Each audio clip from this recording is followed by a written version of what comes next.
Hey guys, welcome to Astro Tarot with Divya, and this is our first lecture on practical tarot learning. Before delving into the meaning of tarot, कि tarot का meaning क्या है या tarot किस concept पे work करता है, थोड़ा बहुत इसकी हिस्ट्री के बारे में जान लेते हैं, राइट?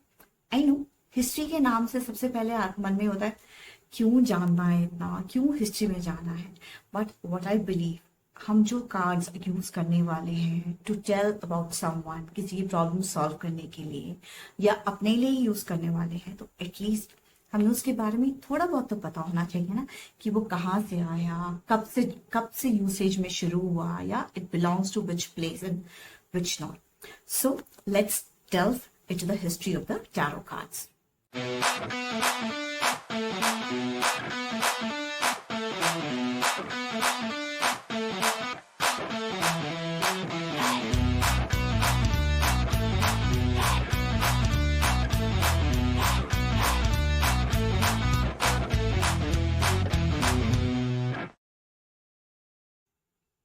ऐसा माना जाता है कि 15th सेंचुरी में जो टैरो कार्ड्स हैं वो इजिप्ट और इराक से, ये इजिप्ट है और ये इराक, इजिप्ट और इराक से 15th सेंचुरी में ग्रीस गए, और ये जो छोटा सा आप ऑरेंज देख रहे हैं ये इजराइल है, इजराइल गए.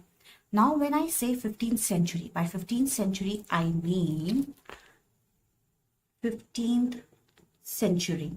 15th सेंचुरी से मतलब होता है ईयर 1401 से लेकर 1500 तक. दैट मीन्स अगर हम बोले तो we are talking about 600 years before.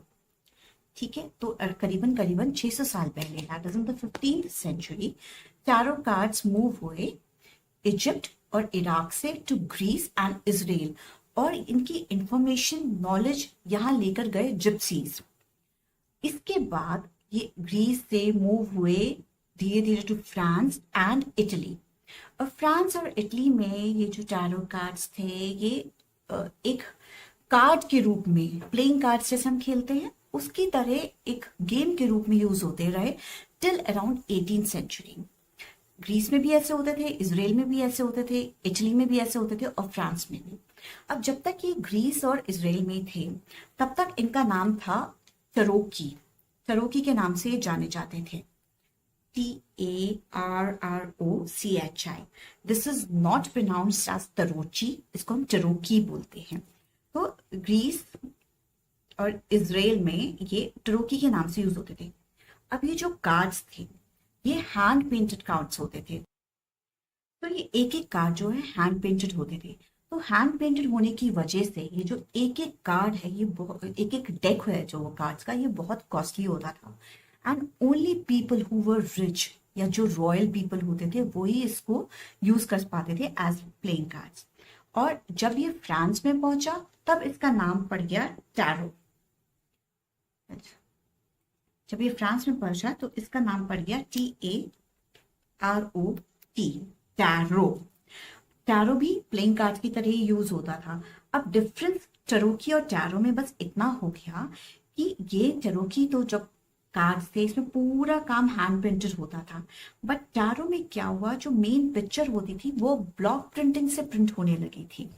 से for example this is hierophant card. इसमें क्या होता था, ये जो बाहर का ये स्ट्रक्चर देख रहे हैं ना, फिगर देख रहे हैं, ये ब्लॉक प्रिंटिंग से प्रिंट हो जाती थी. बट उसके बाद जो जैसे मुकुट में काम है, ड्रेस में वर्क है, कीज में काम है, पिलर्स में काम है, ये सब पेंटिंग के द्वारा हैंड से किया जाता था. तो क्या हुआ, कार्ड्स अभी भी कॉस्टली थे क्योंकि हैंड पेंटिंग का तो काम हो ही रहा है और जल्दी से बहुत सारे कार्ड्स नहीं बनाए जा सकते थे, धीरे धीरे टाइम लगता था. तो कॉस्टली तो ये कार्ड्स अभी भी थे, बट कंपेयर टू टरोकी इनका जो यूसेज है थोड़ा सा ज्यादा बढ़ गया था. बट अभी भी इन्हें सिर्फ रॉयल लोग या फिर जो रिच पीपल हैं वही यूज कर पाते थे. अब यहीं से जो टैरो है ना, इसका मतलब आपको समझ आएगा. Tarot is made up of 2 words, tyre plus Ross. यहाँ टैर का मतलब है way of living, right, way of living, और रॉस का मतलब है रॉयल. तो that means it was a royal way of living. मतलब जो रॉयल लोग हैं उनके रहने का तरीका करके इस गेम को यूज किया जाता था. और रॉयल इसलिए बोला जाता था because only rich and royal people were able to use this cards. 18th century तक ये कार्ड्स एक प्लेइंग कार्ड्स के रूप में ही यूज होते रहे and by later 18th century Europe के और पार्ट्स में भी पहुंच गए, जैसे जर्मनी, स्विट्जरलैंड, वहां पे भी पहुंच गए। Now it was in this 18th century कि जेंटलमैन थे एक जिनका नाम था जीन बैप्टिस्ट एलियट। उन्होंने इन टैरो कार्ड्स को एक प्रॉपर फॉर्म और स्ट्रक्चर दिया। जेंटलमैन जीन बैप्टिस्ट एलियट, इन्होंने टैरो कार्ड्स पे बहुत रिसर्च किया, काफी कार्ड्स को डेवलप भी किया और it was the first time in 18th century. 18th century का क्या मतलब हो गया? इन द ईयर 1701 से 1800 तक कि टैरो कार्ड्स को फ्यूचर टेलिंग में यूज किया जाने लगा। मतलब इनके द्वारा वो कार्ड्स यूज होते थे फ्यूचर के बारे में बताना, फ्यूचर इवेंट्स होने वाले उनके बारे में बताना। सो इफ इन जेंटलमैन की because of his efforts. Now from 18th century when we move towards 20th century, तो 20th century में ये कार्ड्स यूरोप से यहाँ से बढ़ के इंग्लैंड तक पहुंचे, राइट? और इंग्लैंड में जो था एक जेंटलमैन थे आर्थर वेट, आर्थर एडवर्ड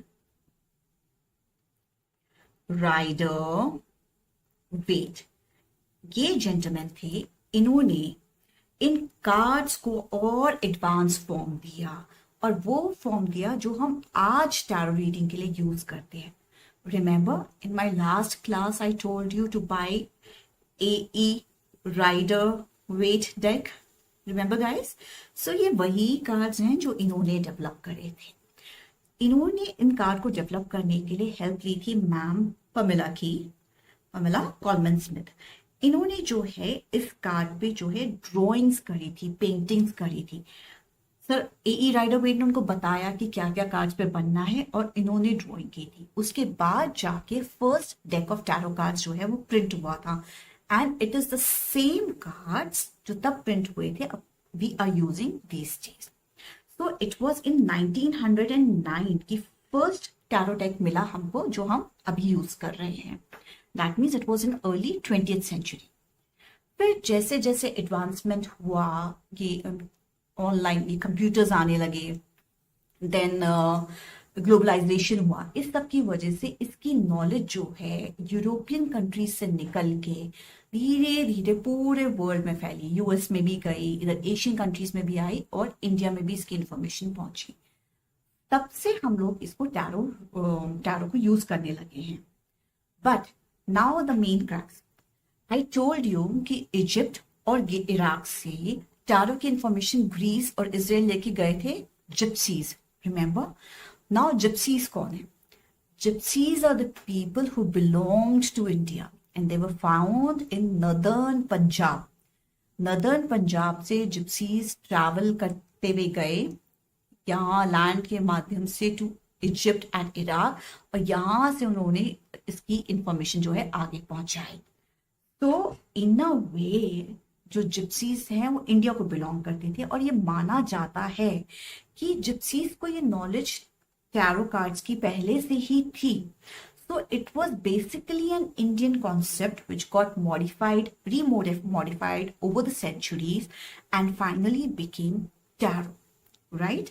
सो अगर अब आपसे कोई पूछता है कि what is the history of tarot cards कहाँ से ओरिजिनेट हुए हैं, तो जो बुक्स में डिस्क्रिप्शन मिलता है उसके हिसाब से मिलता है कि इजिप्ट और इराक से हुए हैं, जिप्सीज के थ्रू इसकी इंफॉर्मेशन ग्रीस गई, इजराइल गई और वहां से फिर वो धीरे धीरे सारी यूरोपियन कंट्रीज में स्प्रेड हो गए एंड व्हेन दिस इंटरनेट केम इन तो ये इधर US वगैरह में चले गए, एशियन कंट्रीज में, इंडिया में पहुंचे। और किस कॉन्सेप्ट पे वो वर्क करते हैं cards, that will be covering up आगे वाले लेक्चर्स में। पर वो कॉन्सेप्ट माना जाता है कि वो इंडियन कॉन्सेप्ट है जिसपे ये हमारे टैरो कार्ड्स वर्क करते हैं, right? So I hope guys now you are clear about the history of the tarot cards कि कहाँ से ओरिजिनेट हुए, कहाँ से फैले, कौन सी सेंचुरी में कहाँ पहुंचे। एंड आई टोल्ड यू कि it was gentleman Jean Baptiste Elliot, जिन्होंने इसको फर्स्ट स्ट्रक्चर्ड फॉर्म दिया, इनको प्यार से जाना जाता था, या जिस नाम से फेमस थे वो था एटिया। इसमें डबल एल यहाँ पे आ रहा है बट इसमें एल साइलेंट रहता है। इनको एटिया के नाम से बहुत फेमस थे। तो this is all about history of the tarot cards, कहाँ से ओरिजिनेट हुए, कौन सी सेंचुरी में कहाँ पहुंचे, कैसे फैले। So I hope this class made you aware about the history of the tarot cards. See you all in the next class.